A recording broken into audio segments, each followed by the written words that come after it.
Арыстан мен тышқан ертегісі. Бір күні орманда арыстан ұйықтап жатты.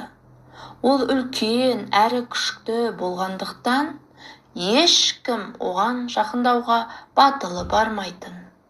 Бірақ кішкентай тышқан кездейсоқ арыстанның үстінен жүгіріп өтіп, оны оятып жіберіпті. Арыстан ызаланып, тышқанды үлкен табанмен басып қалады. «Мені оятқаны үшін сені жеймін», дейді арыстан гүрілдеп. Тышқан қорқып кетті. Бірақ батылдықпен сөйледі.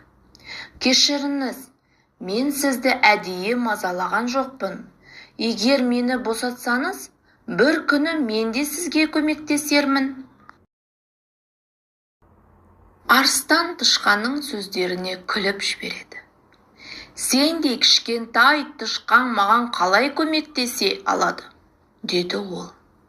Бірақ оның жүрегі жібіп тышқанды босатты. Көп ұзамай арыстан аңшылардың құрған торына түсіп қалады. Ол қанша тырысса да торды үзе алмады.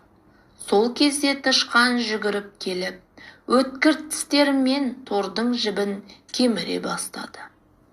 Бір кезде тор жыртылып, арыстан босап шықты. Арыстан таңданып, «Кішкентай болсаң да, маған үлкен көмек көрсеттің. Рахмет саған, досым», деді.